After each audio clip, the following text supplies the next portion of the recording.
Antes de que las puertas de este hospital se abran para revelarte el secreto, dime en los comentarios desde qué ciudad estás viendo esta historia.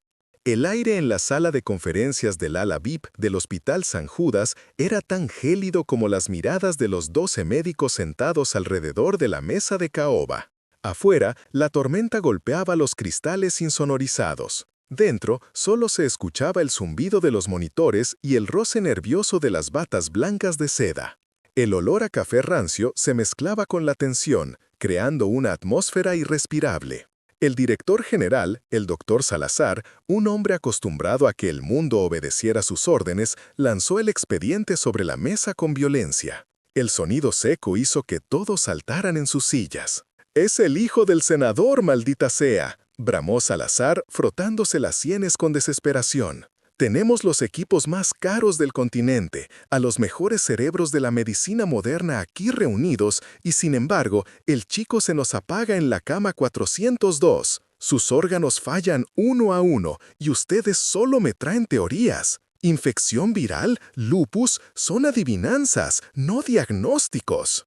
En la esquina más oscura de la sala, casi invisible, Mateo sumergió el trapeador en el cubo de agua sucia. Nadie lo miraba. Para la élite médica, él era solo una sombra con un uniforme gris gastado que olía a lejía barata y fracaso. Nadie notaba que sus manos, rojas por los químicos de limpieza, alguna vez sostuvieron bisturís con la precisión de un virtuoso. Mateo no levantó la vista, pero sus oídos captaban cada síntoma que leían en voz alta. Su mente, una máquina perfecta que la tragedia familiar había obligado a apagar, se encendió de golpe. Sintió ese nudo familiar en el pecho, esa descarga eléctrica que recorría su espina dorsal cuando las piezas del rompecabezas encajaban. Miró de reojo la radiografía proyectada en la pantalla. Vio lo que 10 pares de ojos expertos habían ignorado. «No es una enfermedad autoinmune», susurró Mateo para sí mismo, apretando el palo del trapeador como si fuera su única ancla a la realidad. Las líneas de Mace en las uñas, la alopecia repentina. «Es talio, lo están envenenando». Su voz fue apenas un hilo de sonido, un pensamiento en voz alta que no debía escapar de sus labios. Pero en el silencio sepulcral que siguió al grito del director, ese susurro retumbó como un trueno. El director Salazar se giró lentamente, con los ojos entrecerrados, buscando la fuente de aquella interrupción. Su mirada cayó sobre el conserje. «¿Qué has dicho?», preguntó Salazar, con un tono que mezclaba la incredulidad con una amenaza latente. Mateo sintió que el suelo desaparecía bajo sus pies. Acababa de cometer el error más peligroso de su vida, demostrar inteligencia en un lugar donde solo le pagaban por ser invisible. No sabía aún que esa pequeña frase desataría una guerra que cambiaría su destino para siempre. La lluvia golpeaba con furia los inmensos ventanales del ala privada del Hospital San Judas, creando una cortina de agua que aislaba el lujo interior de la tormenta exterior. Eran las 2 de la madrugada y el silencio en los pasillos de mármol era tan denso que se podía escuchar el zumbido eléctrico de las lámparas halógenas. Mateo avanzaba lentamente, empujando el carro de limpieza con la misma resignación que llevaba su vida. Su uniforme gris, 2 tallas más grande de lo necesario, lo hacía parecer aún más pequeño, más insignificante. Para las enfermeras de turno y los médicos residentes que pasaban a su lado con sus batas inmaculadas, él no era una persona, era parte del mobiliario, un objeto que simplemente mantenía el suelo brillante. Nadie se molestaba en mirarlo a los ojos, y si lo hubieran hecho, habrían visto una profundidad y una inteligencia que no encajaba con el cubo de agua sucia que arrastraba. El olor a antiséptico de lavanda, exclusivo de la zona VIP, le llenaba los pulmones, provocándole una náusea familiar. Mateo detuvo el carro frente a la habitación 701. Dentro, conectado a máquinas que valían más que la casa que Mateo había perdido, yacía el señor Valdés, el paciente más importante del hospital. Mateo entró con la intención de limpiar el baño y salir invisiblemente, como siempre, pero el sonido rítmico del monitor cardíaco actuó como un imán. Bip, bip, bip. Se detuvo a los pies de la cama. Sus manos, ásperas por los químicos de limpieza, se aferraron al mango de la fregona, pero su mente viajó al pasado. No miró al paciente con lástima ni con la indiferencia de un empleado cansado. Lo miró con ojos clínicos. Observó la ligera coloración azulada en los lechos unguiales del hombre y la extraña distensión en la vena yugular, detalles sutiles que el equipo de especialistas había pasado por alto en la ronda de la tarde. Una fuerza invisible, esa vocación que le habían obligado a enterrar bajo capas de desgracia, tomó el control de su cuerpo. Mateo soltó la fregona. El sonido del palo cayendo contra el suelo fue sordo, pero él no lo oyó. Se acercó a la cabecera. No es insuficiencia cardíaca, susurró, su voz ronca por la falta de uso. Es un bloqueo mecánico. Sin pensarlo, movido por un instinto que no entendía de jerarquías ni de pobreza, Mateo extendió su mano enguantada y la colocó suavemente sobre el cuello del paciente, buscando un pulso específico, una vibración que confirmara su teoría. En ese preciso instante, la puerta de la habitación se abrió de golpe. La luz del pasillo irrumpió violenta, recortando la silueta imponente del director general, el doctor Alarcón, acompañado por 2 jefes de departamento. Las risas y los murmullos del grupo se cortaron en seco. El aire de la habitación se volvió gélido. Alarcón se quedó paralizado en el umbral. Sus ojos viajaron desde el carro de limpieza abandonado hasta la mano de Mateo sobre el cuello del multimillonario. No vio un acto de cuidado, vio una transgresión imperdonable. La indignación distorsionó su rostro perfectamente afeitado, y Mateo sintió cómo la sangre se le helaba en las venas, sabiendo que el refugio de su invisibilidad acababa de en pedazos. Mateo empujaba el carrito de limpieza por el pasillo del ala este, el chirrido de una rueda oxidada rompiendo el silencio aséptico del hospital.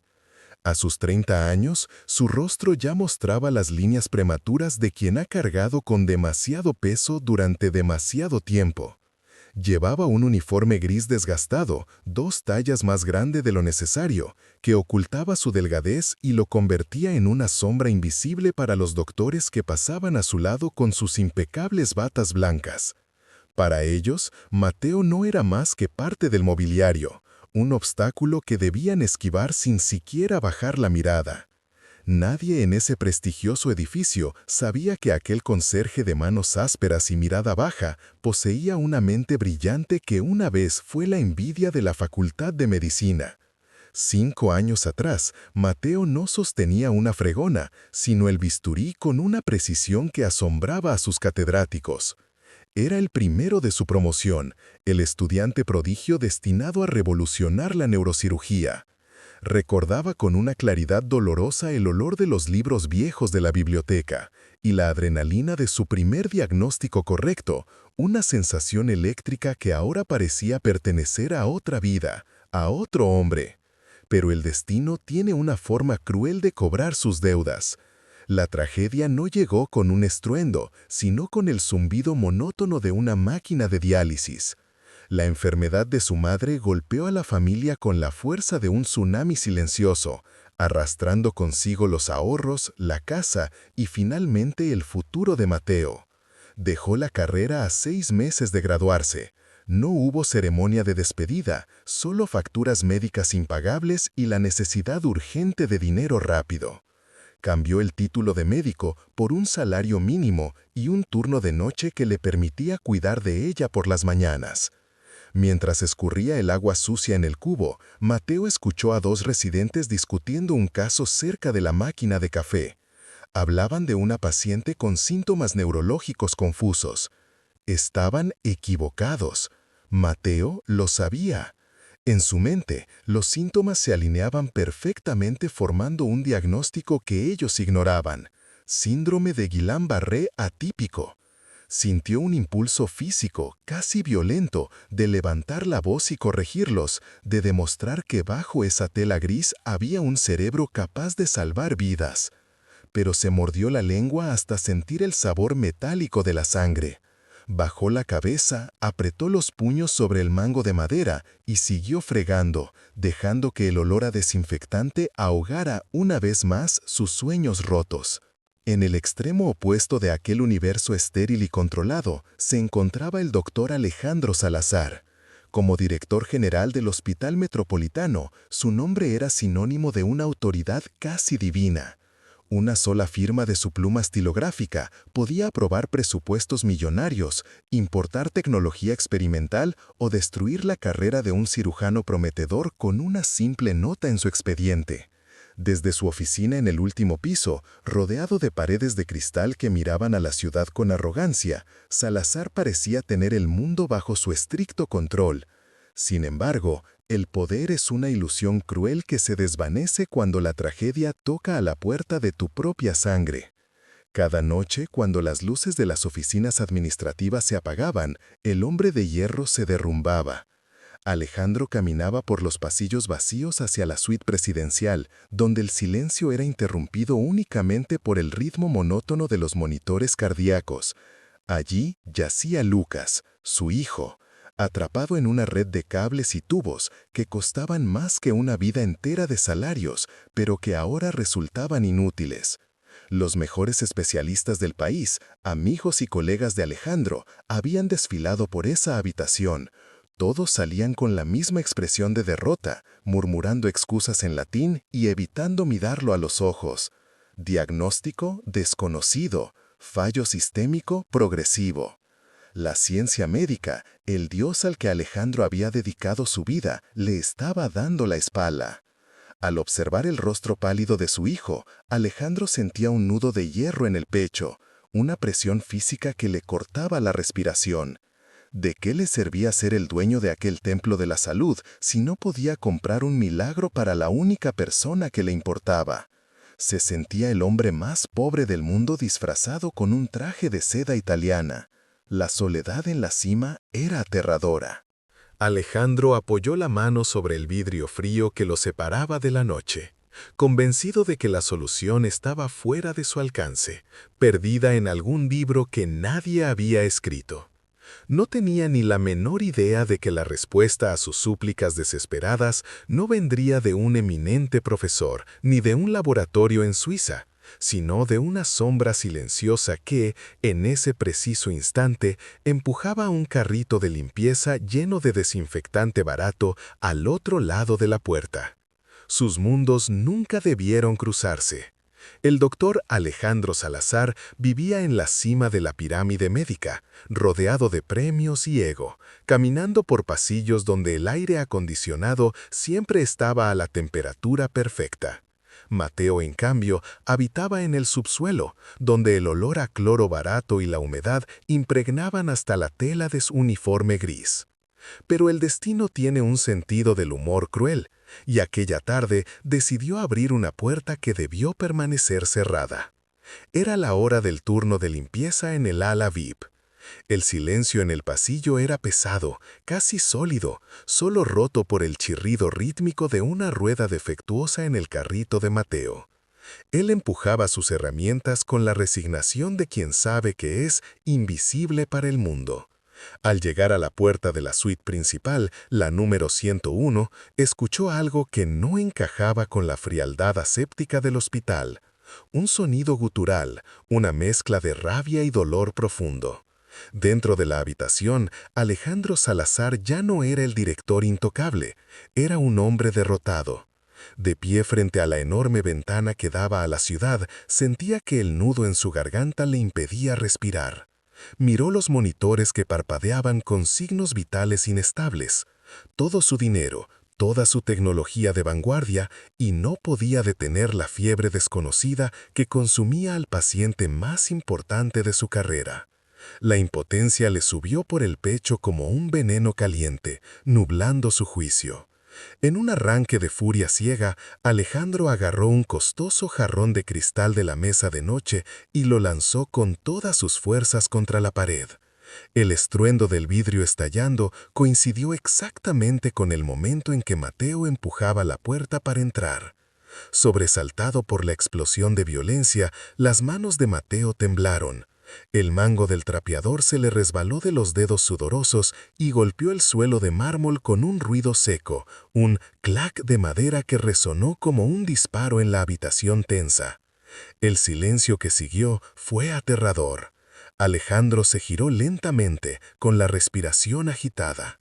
Sus ojos estaban inyectados en sangre, el rostro descompuesto por la desesperación. No vio a un ser humano frente a él. No vio los ojos cansados de un hombre que trabajaba doble turno para sobrevivir. Solo vio un estorbo, una mancha de suciedad en su santuario de dolor.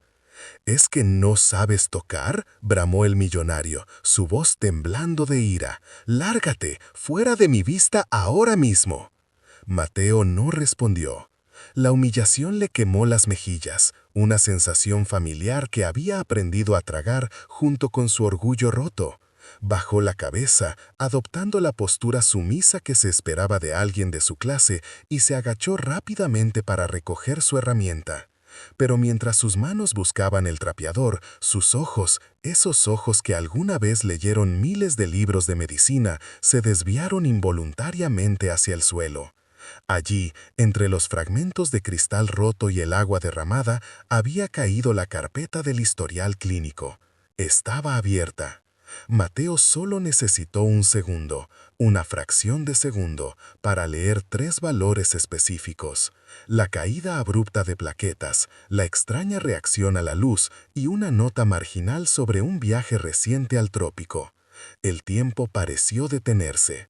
Su corazón dio un vuelco doloroso contra sus costillas. No era lo que los especialistas pensaban.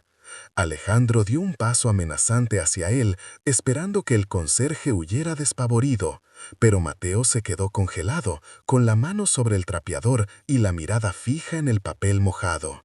Un pensamiento peligroso cruzó por su mente, luchando contra su instinto de supervivencia. El tratamiento que le estaban administrando no iba a salvar al paciente, lo iba a matar antes del amanecer. El pitido rítmico pero débil del monitor cardíaco era el único sonido que se atrevía a romper el silencio sepulcral de la suite presidencial. En la cama, el inversor más importante de la ciudad se desvanecía, pálido y sudoroso, rodeado por las mentes más brillantes del hospital que paradójicamente parecían niños perdidos en la oscuridad. El director Andrés Salazar se secó el sudor frío de la frente con un pañuelo de seda. Su carrera y la reputación de todo el centro médico pendían de un hilo, tan fino como el pulso del paciente. «Es una cepa viral desconocida», insistió el jefe de neurología ajustándose las gafas con nerviosismo. «La fiebre intermitente y el dolor abdominal lo confirman. Debemos aumentar los antivirales». En la esquina de la habitación, intentando hacerse invisible, estaba Mateo. Sus manos, ásperas por el cloro y el trabajo duro, apretaban el mango de la fregona con tanta fuerza que sus nudillos estaban blancos. Se repetía mentalmente que no debía mirar, que solo era el conserje, que su lugar estaba en el suelo sucio y no en los diagnósticos. Decidió entonces bajar la cabeza, adoptando la postura sumisa que se esperaba de alguien de su clase, y se agachó rápidamente para recoger su herramienta. Pero mientras sus manos buscaban el trapeador, sus ojos, esos ojos que alguna vez leyeron miles de libros de medicina, se desviaron involuntariamente hacia el suelo. Allí, entre los fragmentos de cristal roto y el agua derramada, había caído la carpeta del historial clínico. Estaba abierta. Mateo solo necesitó un segundo, una fracción de segundo, para leer 3 valores específicos: la caída abrupta de plaquetas, la extraña reacción a la luz y una nota marginal sobre un viaje reciente al trópico. El tiempo pareció detenerse. Su corazón dio un vuelco doloroso contra sus costillas. No era lo que los especialistas pensaban. Alejandro dio un paso amenazante hacia él, esperando que el conserje huyera despavorido, pero Mateo se quedó congelado, con la mano sobre el trapeador y la mirada fija en el papel mojado. Un pensamiento peligroso cruzó por su mente, luchando contra su instinto de supervivencia. El tratamiento que le estaban administrando no iba a salvar al paciente, lo iba a matar antes del amanecer. El pitido rítmico pero débil del monitor cardíaco era el único sonido que se atrevía a romper el silencio sepulcral de la suite presidencial. En la cama, el inversor más importante de la ciudad se desvanecía, pálido y sudoroso, rodeado por las mentes más brillantes del hospital que paradójicamente parecían niños perdidos en la oscuridad. El director Andrés Salazar se secó el sudor frío de la frente con un pañuelo de seda.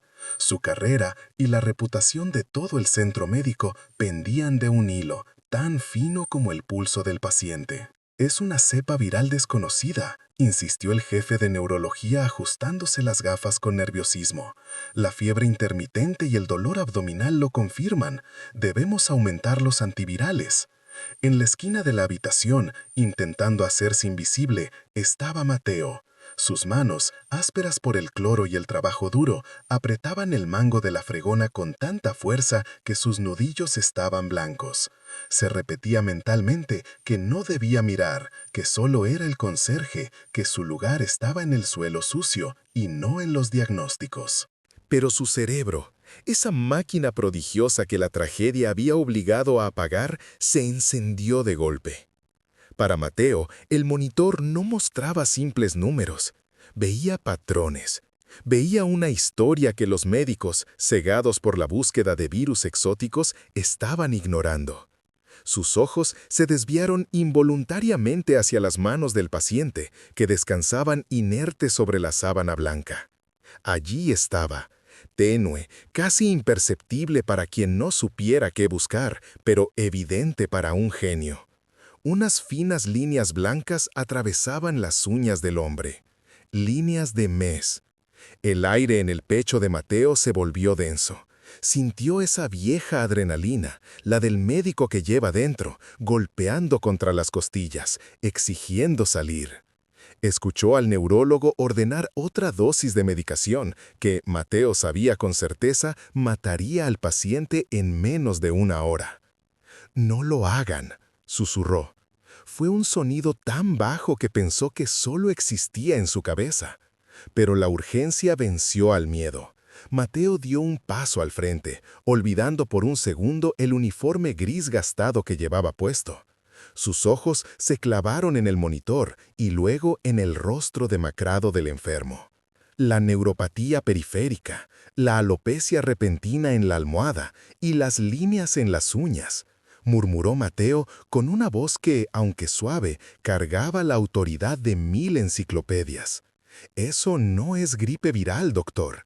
Es envenenamiento por talio». El silencio que siguió fue absoluto, más pesado que el plomo. Salazar, que estaba de espaldas discutiendo con el equipo, se quedó helado.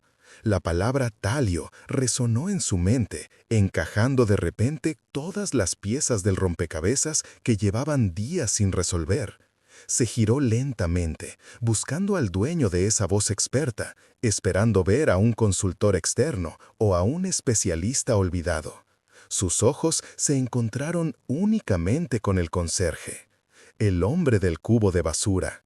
Mateo, al darse cuenta de lo que acababa de hacer, sintió que el suelo se abría bajo sus pies.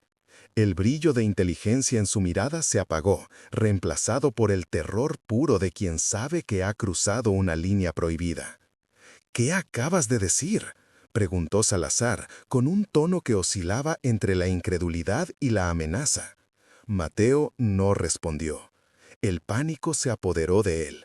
Soltó la fregona, que cayó con un estrépito metálico rompiendo la tensión, y dio media vuelta hacia la puerta, huyendo no solo de la habitación, sino de la verdad que acababa de revelar. El silencio que había reinado en la habitación VIP se rompió violentamente con el sonido de la puerta al abrirse de golpe. El doctor Vargas, jefe de cirugía, entró como una tormenta de arrogancia envuelta en una bata inmaculada. Su presencia llenó el espacio, trayendo consigo el olor a loción cara y desprecio. Al ver a Mateo, de pie junto a la cama del paciente, con su uniforme gris desgastado y una libreta barata en la mano, la expresión de Vargas se transformó en una mueca de pura incredulidad. No era sorpresa, era asco. Sus ojos recorrieron al conserje de arriba abajo, deteniéndose en las manchas de cloro de sus pantalones y en sus zapatos viejos. «¿Pero qué significa esto?», bramó Vargas, su voz resonando contra las paredes asépticas. ¿Quién dejó entrar a este animal aquí? Mateo sintió que el aire se le escapaba de los pulmones. Instintivamente dio un paso atrás, bajando la cabeza, un reflejo condicionado por años de invisibilidad. Intentó esconder la libreta detrás de su espalda, como un niño atrapado haciendo una travesura, aunque en esas páginas estaba la clave para salvar una vida. «Doctor, yo solo estaba», comenzó Mateo, con la voz temblorosa. «¿Tú estabas qué? ¿Jugando a ser médico?» Vargas soltó una risa seca y cruel que heló la sangre de los presentes. «Esto es increíble. Ahora resulta que el hombre que limpia mis inodoros cree tener una opinión médica. ¿Qué pasa, Mateo? ¿Leíste un artículo en internet mientras fregabas el suelo?» El jefe de cirugía avanzó hacia él, invadiendo su espacio personal. La diferencia de altura no era mucha, pero la diferencia de poder era abismal. Vargas irradiaba autoridad, Mateo en ese momento solo irradiaba vergüenza. El conserje sintió un nudo en el pecho, esa vieja herida de su pasado que se abría de nuevo. Sabía más medicina en su dedo meñique que Vargas en todo su cuerpo, pero sin un título colgado en la pared, su conocimiento era considerado basura. Vargas se giró hacia el director del hospital y los enfermeros que observaban la escena, buscando complicidad en su burla. «Señores, por favor, esto es una falta de respeto al paciente y a mi departamento». Luego volvió su mirada venenosa hacia Mateo. «Sé exactamente lo que estás haciendo. No eres el primero. Te acercas a los pacientes ricos, les cuentas una historia triste, finges saber algo místico sobre su dolor y esperas que te suelten un cheque por lástima. Eres un estafador con una fregona». Las palabras golpearon a Mateo como bofetadas físicas. Estafador. La acusación quemaba más que el insulto a su intelecto. Sus manos se cerraron en puños apretados, las uñas clavándose en la palma hasta casi sangrar. Quería gritar la verdad, quería explicar la etiología de la enfermedad, quería dibujar el esquema químico que explicaba los síntomas, pero su garganta estaba cerrada por la humillación. «No quiero tu dinero», susurró Mateo, apenas audible. «¡Cállate!», gritó Vargas, señalando la puerta con un dedo acusador. «Lárgate de aquí ahora mismo, antes de que llame a seguridad para que te saquen a patadas. Vuelve a tu basura, que es el único lugar donde perteneces. Y reza para que no te despida esta misma tarde por acosar a mis pacientes». Mateo miró por última vez al paciente en la cama, cuyos monitores seguían pitando rítmicamente, marcando el tiempo que se agotaba. Luego, con la dignidad hecha pedazos, recogió su carro de limpieza. El sonido de las ruedas chirriando sobre el suelo pulido sonó ensordecedor en el silencio sepulcral de la habitación. Salió al pasillo, sintiendo las miradas de todos clavadas en su espalda. Pero lo que Vargas no sabía, lo que nadie en esa habitación sabía todavía, era que al echar a Mateo acababan de condenar al paciente. Y esa verdad, tarde o temprano, saldría a la luz. El aire en el pasillo VIP del Hospital Central siempre olía a lavanda y antiséptico caro, una mezcla que para Mateo representaba la barrera invisible entre su mundo y el de ellos. Pero esa tarde el ambiente se sentía diferente, estaba cargado de una electricidad estática peligrosa. El doctor Vargas no podía permitir que un simple hombre de la limpieza tuviera razón donde él había fallado. Su ego, herido de muerte por el diagnóstico acertado de Mateo horas antes, exigía sangre. Vargas interceptó a Mateo cerca de la estación de enfermería, rodeado por el equipo de seguridad y el director del hospital. Su voz resonó con una teatralidad ensayada, diseñada para atraer la atención de todos los presentes. «Ahí está», señaló Vargas con un dedo acusador. «Revisen su carrito. He notado que faltan dosis de morfina y antibióticos de alto espectro desde que él limpió el almacén». Mateo se quedó paralizado, sintió cómo la sangre se le helaba en las venas. quiso hablar, explicar que él jamás tocaría algo que no fuera su fregona, pero 2 guardias de seguridad lo sujetaron por los brazos con una fuerza innecesaria. El jefe de seguridad rebuscó entre los trapos sucios del carrito y, con un gesto triunfal, sacó 3 frascos de vidrio ámbar que Vargas había plantado allí minutos antes. El sonido del vidrio chocando contra la bandeja metálica fue ensordecedor en el silencio del pasillo.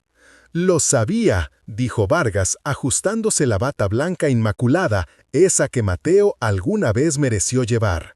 «Es un drogadicto. Por eso sabía los síntomas del paciente. Probablemente ha estado robando y consumiendo todo lo que encuentra». El director, un hombre al que Mateo admiraba en secreto por su trayectoria, lo miró con una decepción que dolió más que cualquier golpe físico. No hubo preguntas, no hubo presunción de inocencia.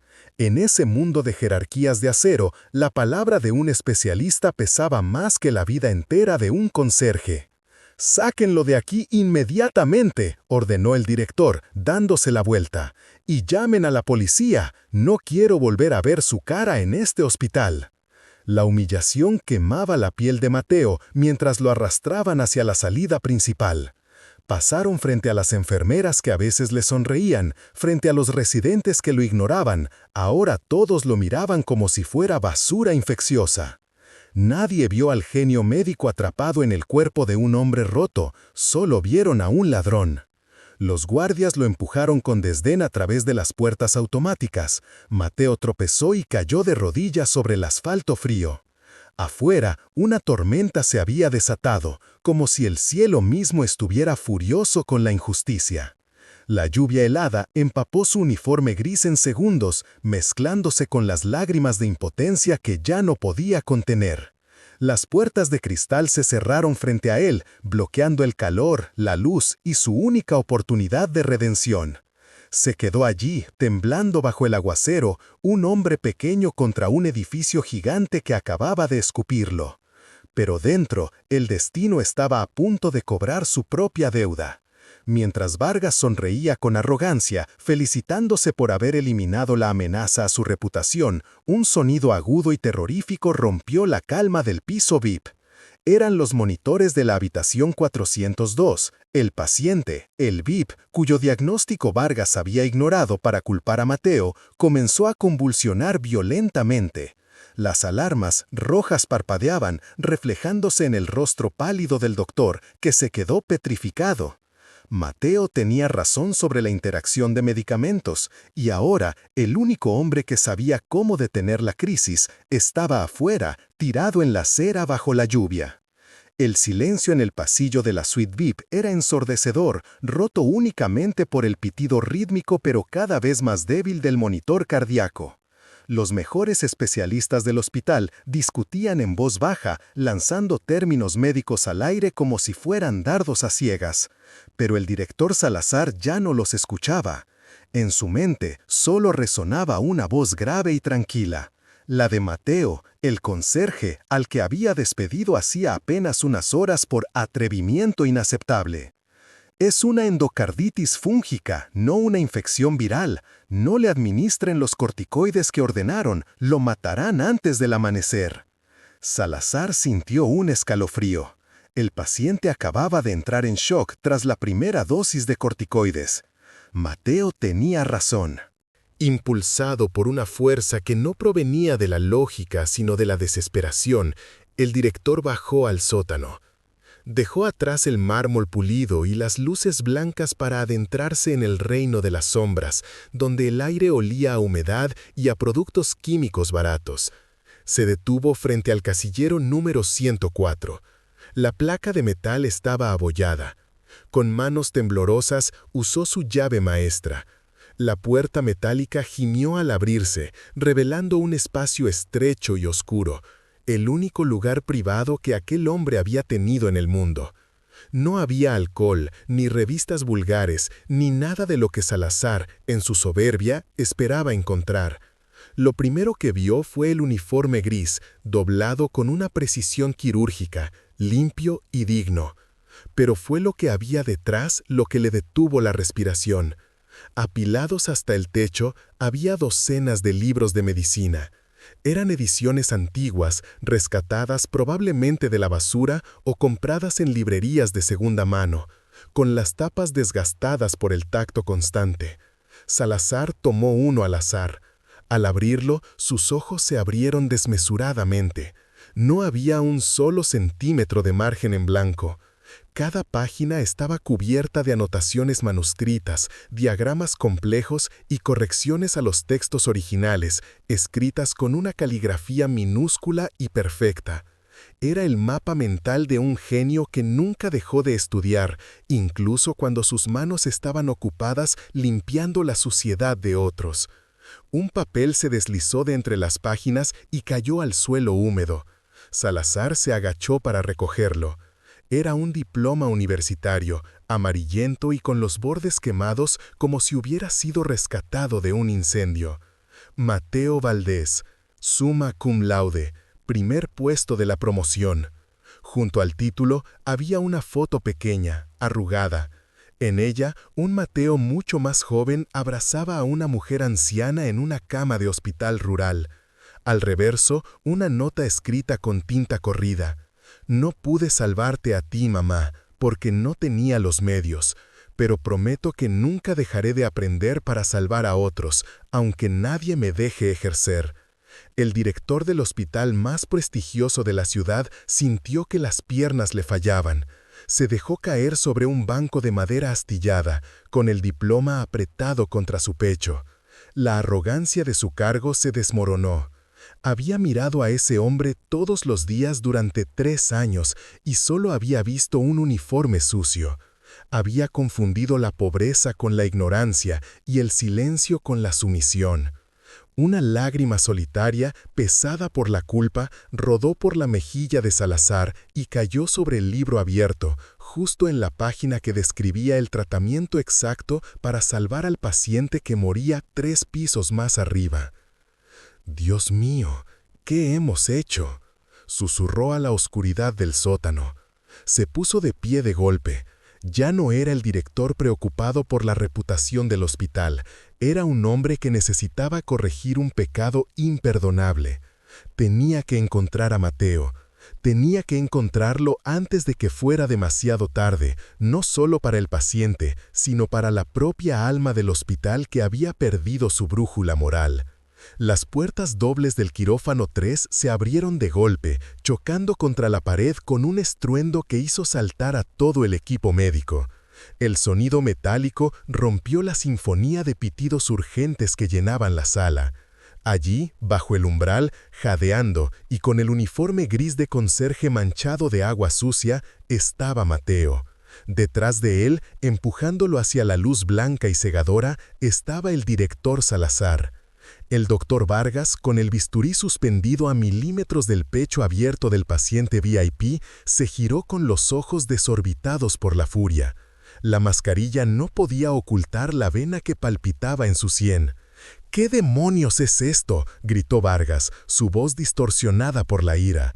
«Salazar, saca a ese basurero de mi quirófano ahora mismo. Esto es una zona estéril. Vas a matar al paciente con tu incompetencia». Pero Salazar no retrocedió. Por primera vez en años, el director del hospital ignoró el protocolo y escuchó a su instinto. Miró el monitor cardíaco, cuyas líneas erráticas gritaban una muerte inminente, y luego miró a Mateo. «Si no lo escuchas tú, lo escucharé yo», dijo Salazar, con voz temblorosa pero firme. «Vargas, apártate». Mateo dio un paso adelante. El aire acondicionado del quirófano le golpeó la piel, frío y cortante, un contraste brutal con el calor sofocante del cuarto de limpieza donde había pasado los últimos 3 años escondiéndose del mundo. Sintió un nudo en el pecho, esa vieja familiaridad del miedo mezclada con la adrenalina. Durante un segundo vio su propio reflejo en el metal de la mesa quirúrgica, un hombre roto, un fracasado con una fregona. Pero luego miró al paciente. La piel del hombre en la mesa no estaba pálida por el fallo cardíaco que Vargas diagnosticaba. Tenía un tono violáceo en el cuello, casi invisible bajo las sábanas azules, y una ligera hinchazón en los párpados que nadie más había notado. «No es un infarto de miocardio», dijo Mateo. Su voz salió baja, ronca por la falta de uso, pero ganó fuerza con cada sílaba. «Vargas, si cortas la arteria ahora, la presión caerá a 0 y morirá en 10 segundos». «¡Cállate, ignorante!», rugió Vargas, haciendo ademán de llamar a seguridad. «Es una crisis de feocromocitoma oculta disparada por el anestésico». Pero Salazar no retrocedió. Por primera vez en años, el director del hospital ignoró el protocolo y escuchó a su instinto. Miró el monitor cardíaco, cuyas líneas erráticas gritaban una muerte inminente, y luego miró a Mateo. «Si no lo escuchas tú, lo escucharé yo», dijo Salazar, con voz temblorosa pero firme. «Vargas, apártate». Mateo dio un paso adelante. El aire acondicionado del quirófano le golpeó la piel, frío y cortante, un contraste brutal con el calor sofocante del cuarto de limpieza donde había pasado los últimos 3 años escondiéndose del mundo. Sintió un nudo en el pecho, esa vieja familiaridad del miedo mezclada con la adrenalina. Durante un segundo vio su propio reflejo en el metal de la mesa quirúrgica, un hombre roto, un fracasado con una fregona. Pero luego miró al paciente. La piel del hombre en la mesa no estaba pálida por el fallo cardíaco que Vargas diagnosticaba. Tenía un tono violáceo en el cuello, casi invisible bajo las sábanas azules, y una ligera hinchazón en los párpados que nadie más había notado. «No es un infarto de miocardio», dijo Mateo. Su voz salió baja, ronca por la falta de uso, pero ganó fuerza con cada sílaba. «Vargas, si cortas la arteria ahora, la presión caerá a 0 y morirá en 10 segundos». «¡Cállate, ignorante!», rugió Vargas, haciendo ademán de llamar a seguridad. «Es una crisis de feocromocitoma oculta disparada por el anestésico», gritó Mateo, avanzando hacia la mesa sin pedir permiso. Su mente, que había estado dormida bajo capas de dolor y humillación, despertó de golpe. Ya no veía al arrogante Vargas ni al director asustado, solo veía fisiología, química y tiempo. Mateo ignoró la mano de una enfermera que intentó detenerlo. Se movió con una autoridad que no pertenecía a un conserje, sino a un maestro. «Dame esfentolamina y bloqueadores alfa, ahora», ordenó, extendiendo la mano con la palma abierta hacia el anestesista. El anestesista, paralizado por la confusión, miró a Vargas y luego a Salazar. El monitor empezó a pitar un tono continuo y agudo. La línea se aplanaba. «¡Hazlo!», gritó Salazar, interponiéndose físicamente entre Vargas y la mesa de instrumentos. Con manos temblorosas, el anestesista cargó la jeringa y se la pasó a Mateo. En ese instante, el tiempo pareció detenerse. Mateo, con sus manos ásperas por el cloro y el trabajo duro, sostuvo el instrumento delicado con una elegancia que dejó a todos sin aliento. No había dudas en sus dedos. Inyectó el medicamento directamente en la vía central con una precisión milimétrica. 1, 2, 3. El silencio en el quirófano era absoluto, denso, casi asfixiante. Vargas tenía una sonrisa de desprecio a medio formar, listo para declarar la hora de la muerte y culpar al intruso. Pero entonces el sonido cambió. El pitido continuo se rompió. Bip, bip, bip. El ritmo cardíaco en el monitor comenzó a descender de las cifras mortales a un ritmo estable. La presión arterial se normalizó como por arte de magia. El color violáceo del cuello del paciente comenzó a remitir. Mateo soltó la jeringa vacía sobre la bandeja metálica. El sonido resonó como un disparo, marcando el final de la batalla. Levantó la vista y sus ojos se encontraron con los de Vargas. Ya no había miedo en la mirada del conserje, solo había una calma fría, la calma de quien sabe exactamente quién es y cuánto vale. «Cierra al paciente, Vargas», dijo Mateo en voz baja, dándose la vuelta para marcharse. «Ya no corre peligro, al menos no por su enfermedad». Nadie se atrevió a mover un músculo mientras el hombre del uniforme gris empujaba las puertas dobles y salía de nuevo al pasillo, dejando atrás un quirófano lleno de expertos que acababan de recibir la lección más humillante de sus vidas. Salazar se quedó mirando la puerta oscilante, sintiendo que el aire volvía a sus pulmones, comprendiendo que acababa de presenciar no solo un milagro médico, sino el renacimiento de una leyenda. El pitido rítmico del monitor cardíaco cortó el aire denso de la sala como una sinfonía de esperanza. No era solo un sonido, era la prueba viviente de que la muerte había decidido esperar. El paciente VIP, aquel por el que la junta directiva temblaba, abrió los ojos lentamente, respirando sin la dificultad agónica que lo había consumido horas atrás. El diagnóstico de Mateo, aquel apunte garabateado en una servilleta sucia que el doctor Vargas había arrugado con desprecio, era exacto. Vargas se quedó paralizado junto a la camilla. El color había abandonado su rostro, dejando una máscara de terror puro. Intentó balbucear una excusa técnica, buscando culpar a las máquinas o al protocolo, pero el director Salazar levantó una mano, silenciándolo al instante. No hubo gritos ni escándalos. La ira del director era fría, quirúrgica y mucho más aterradora que cualquier estallido de furia. Doctor Vargas, su negligencia casi nos cuesta una vida y el prestigio de un siglo de historia, dijo Salazar, con un tono tan bajo que resonó como un trueno en la conciencia de todos los presentes. Entregue su credencial. Está despedido. Y rece para que este hospital no decida llevarlo a los tribunales por mala praxis. Cuando los guardias de seguridad escoltaron a un Vargas humillado fuera de la unidad de cuidados intensivos, nadie aplaudió. El silencio era pesado, cargado de vergüenza colectiva. Todos los médicos, con sus impecables batas blancas y sus títulos enmarcados, bajaron la mirada. Habían seguido ciegamente a la arrogancia en lugar de escuchar a la razón. Mateo, que observaba la escena desde la puerta con su carro de limpieza, sintió que el nudo en su pecho, ese que llevaba apretado desde la tragedia de su familia, comenzaba a aflojarse. Dio media vuelta para marcharse, convencido de que su trabajo allí había terminado, de que volvería a ser invisible entre los pasillos de mármol. ¡Espere! La voz del director Salazar lo detuvo en seco. El hombre más poderoso del hospital cruzó la habitación, ignorando a los jefes de departamento, y se detuvo frente al conserje. La distancia social entre ellos, marcada por el uniforme gris gastado de Mateo y el traje de diseñador de Salazar, pareció desvanecerse. Mateo sintió el peso de todas las miradas. Sus manos, callosas por el cloro y el trabajo duro, temblaron ligeramente sobre el mango de la fregona. Hemos estado buscando la excelencia en los títulos universitarios y olvidamos que la medicina se trata de observar, de cuidar y sobre todo de humanidad, dijo Salazar con la voz quebrada por la emoción. Entonces ocurrió lo impensable. El director tomó una bata blanca inmaculada, una que descansaba sobre una silla cercana reservada para los consultores senior.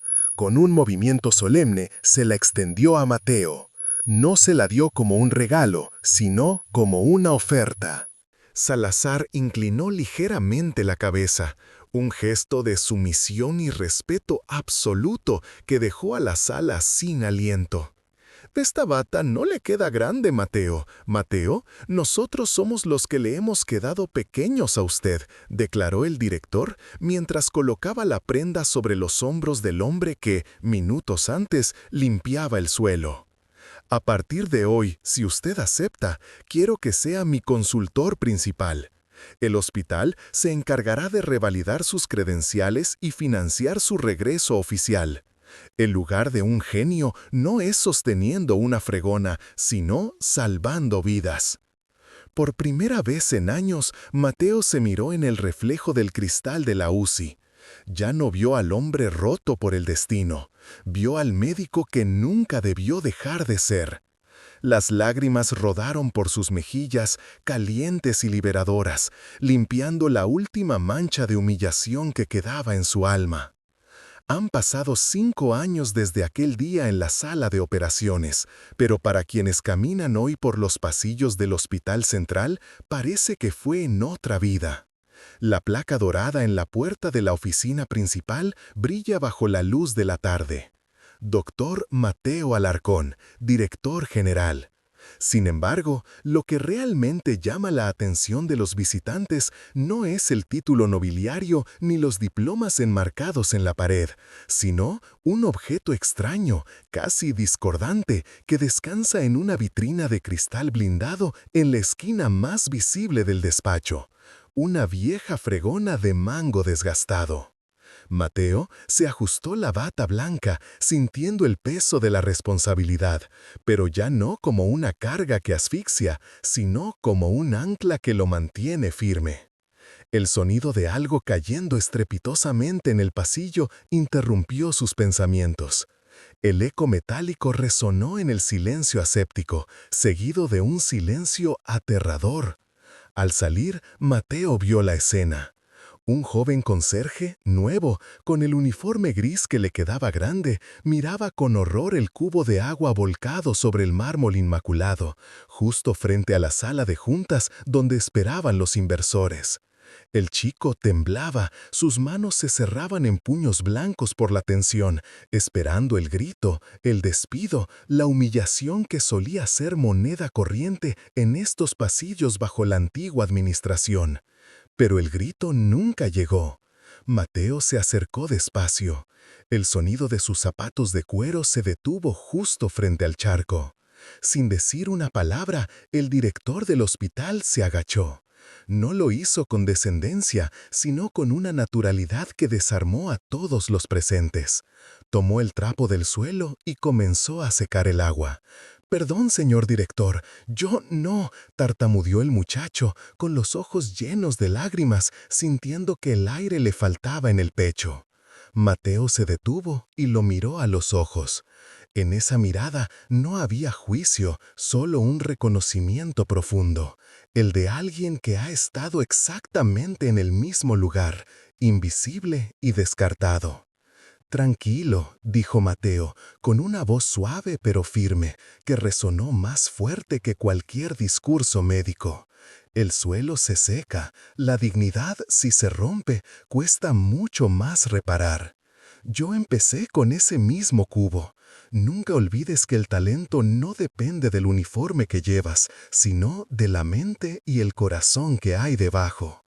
Ayudó al joven a levantarse y le dio una palmada en el hombro.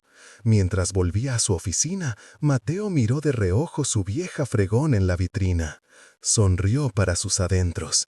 El hospital seguía siendo un lugar de ciencia y frialdad, pero ahora por fin tenía alma. Y él sabía que, mientras recordara de dónde venía, nunca perdería el rumbo de hacia dónde iba.